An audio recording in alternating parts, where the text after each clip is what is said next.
Good afternoon. Welcome to Thursday with Death of Cards.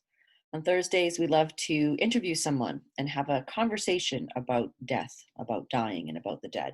How are you? How are you dealing with the end of life, your end of life, the eventuality of your death? And what kind of legacy are you going to leave behind? What kind of stories will be told about you? And RestSure is all about helping you think about these things ahead of time. And Death of Cards is all about putting death on the table and how to support our families and communities around having these conversations, around looking at our impact and how how is death calling you and how can you plan ahead?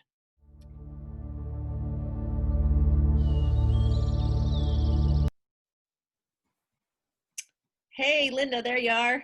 Hey, Shylene. Nice to see you. You too, hun. Thanks for saying yes to this call of action to have this conversation with us.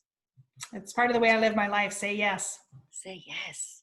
So, everyone, this is my colleague and friend, Linda Hunter, and she works in the field of death and dying just like me. And she has a couple of hooks into this work. Both are her personal work with a company called Dying with Grace, and it's a writing and consulting and planning company. Yeah. And then she's the co-founder of Deathly Matters, which is this amazing new conference that invites people like myself to talk and learn and grow all around death, dying, and the dead. So, yay, Linda. Thank you. Thank you. Thanks for having me. I love this opportunity. So, this week I invited you in because I know your work has a lot to do with helping people tell their story and helping people craft that through writing and through being interviewed and helping them articulate what it is they want to say in a printed form. And then also to plan events and to help the rest of us talk about this stuff, how our living can influence our dying and what does living mean and what does dying mean. And now we're looking at you've died, they've had the funeral, now what? Yeah. And so today is our conversation day. So every Thursday, we invite people in to have these conversations.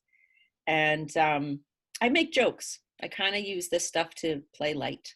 And it says, after my death, please feel free to talk behind my back. And be sure to tell people the story about ... And I don't know what comes up for you in any of this, but just love to hear what you've got to say. Well, first of all, I'll tell you one of the reasons why I'm a writer, and one of the reasons why legacy is really important to me in terms of the written word is that I really believe that it's the last and final gift that we can leave behind. And that is sharing the lessons and the love and the wisdom and putting that all down in a way that can stay on long after we're gone. And so I know that there's the legacy that people talk about in terms of what they're leaving physically behind, so possessions and money and things that were important to them that mattered, pieces of art, that sort of thing. But for me as a writer and for those that I work with, I think it's also really valuable and a beautiful gift to leave behind what's written.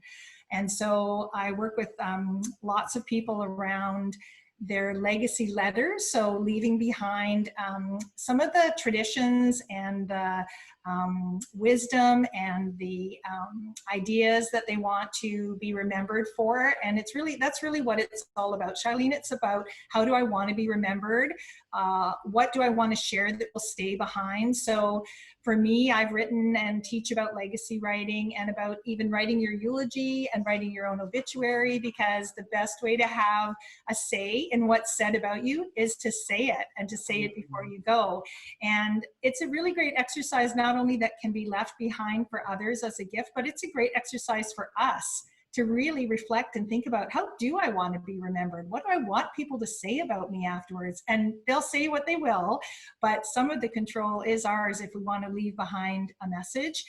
And I think too, what it does is it really makes us think a lot about our lives, not just our deaths. So for me, what those workshops that we help facilitate people to teach them about writing legacy, writing their eulogy, planning their farewell event before they're gone, what it does is it teaches us all about the way we want to live before we're gone.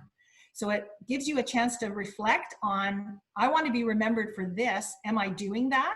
Am I living that way? Am I walking that truth that I talk about? So it's a really good chance to reflect on what you're really doing, how you're really living. And then you have an opportunity while you're still here to change that and to walk that different path if that's really how you want to be remembered. So I get lots of great feedback in the workshops and just personally with clients that I work with about how they've really rediscovered themselves and their purpose, and maybe they've taken the time to then make a few changes before they're gone. And just getting it down on paper is just a really great exercise for lots of reasons. It's cathartic, as we know. So yeah. Oh, I love that. I'm looking at the card here, and it's like encouraging contemplation, examining an examination of the legacy being left behind. Our life and what we do in it represents our legacy. And it is what we will be remembered for after we die. So, I mean, you just said all of that. Yeah. And like, how do we understand our life and how our death is going to impact those around us? And, one of the foundational pieces around this work for me is that this is a given, right? It's guaranteed. So how can we shift our approaches and shift our perspectives and create some healthier relationships to the eventuality of this reality, And I love how many of us have taken this on and we put our twist on it, how we use our gifts to encourage this. Yeah. Totally. How do you encourage people to do this? Like, how do you actually get people to want to do this? Because I think people have thought, oh, I got to write an obituary, my mom died. We're asking people to think about, okay, I'm going to die. Let me get this down. How do you encourage that if they're not sick and if there's not like a pending illness? Does that happen for you, that people are coming on board earlier?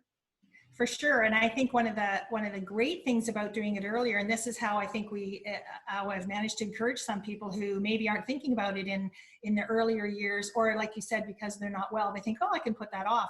One of the things I've said to people, and we've done in our own family, is that the very best time to talk about death is when you're not dying. You are still well, you are still happy, you can still make jokes, and you still have your wits about you, and also you can still write. So physically, mentally, spiritually, and emotionally, you are there and able to do the work.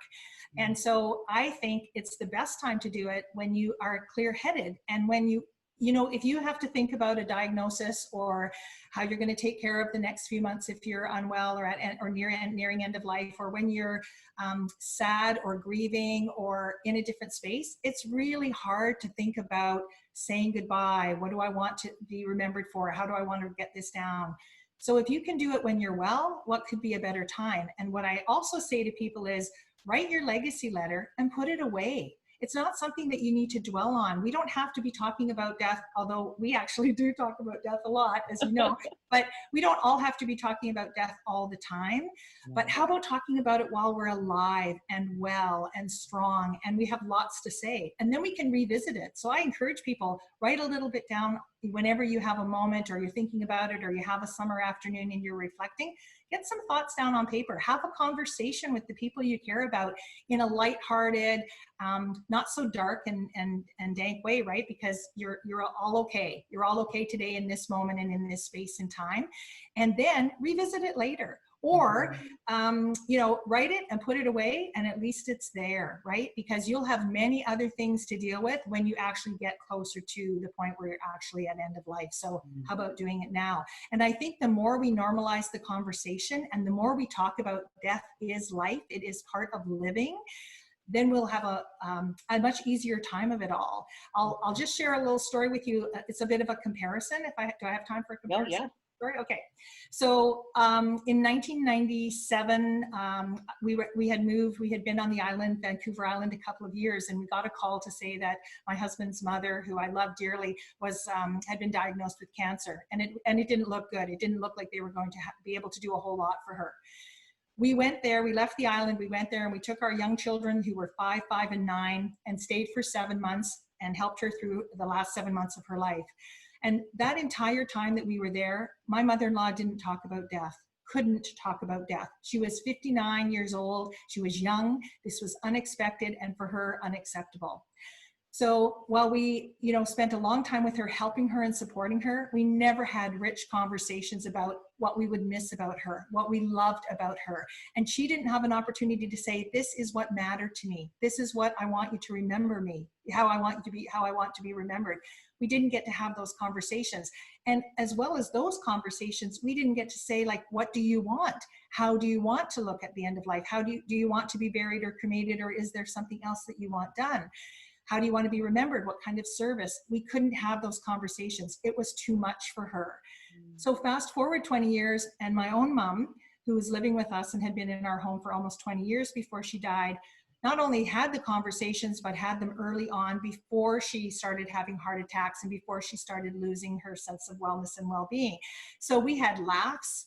We shared stories. We talked about all kinds of things, right down to the kind of photograph she wanted at her wedding, at her funeral, the photograph of her looking a little slimmer now than she was now. We talked about the food she wanted. We talked about all the lessons she hoped that I had learned as her daughter.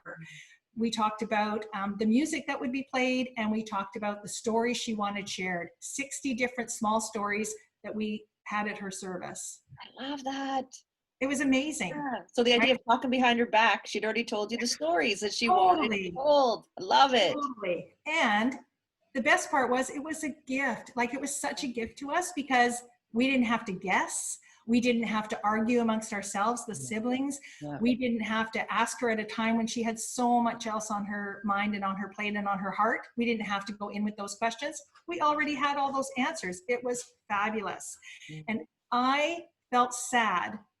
Great for my mom, but I felt sad for my mother-in-law that we never had that opportunity to really celebrate her the way we wanted to before she left us, right? And then we had to guess on how to celebrate her after she was gone. So do your children have any kind of similar understanding of the difference between the two grandparents, and how, like, because I think what's happening right now is, as we're building our legacy around death and dying, and we're changing the story for our children.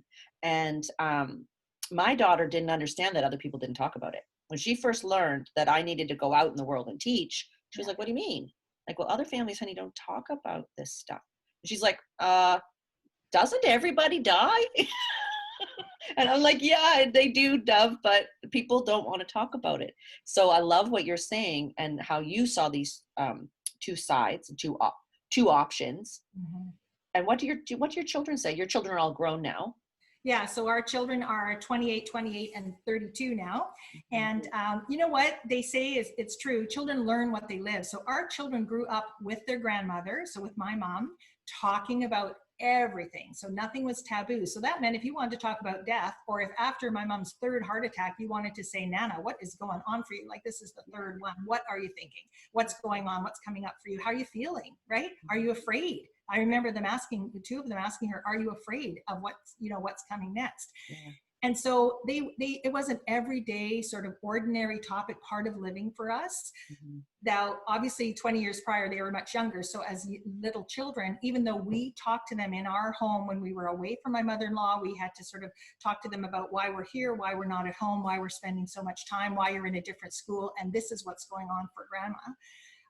Still, we made it an ordinary conversation in our house that we stayed in there, but they couldn't talk about it with her. So, and they couldn't talk about it with the rest of the family, only with us when we were just our small group together. So they had a very different sense of that death was scary, and that it was something you didn't talk about, and something you didn't want, and something that was not okay. And then, the rest of the 20 years following that, they grew up and older in a house where you could talk about it all, and you could ask. Not only in the group could you ask Nana, but you could go downstairs and say, Nana, I'm really scared today for you, or visit her in the hospital and say, what's happening? And they could ask the questions. And my mom was able to answer, which meant at the very end, when my mom had I think she had about a day and a half from the time she had her last massive heart attack till the time she died, our children spoke to her on the phone, in person, chatted, visited, and were able to say what they needed to say, and able to share with her what she meant to them for the 20 years that she'd been in their lives and in the house. Completely different, yeah. And Mhm. now I'm asking them in their early 30s, late 20s and early 30s, have the conversation with the people you care about.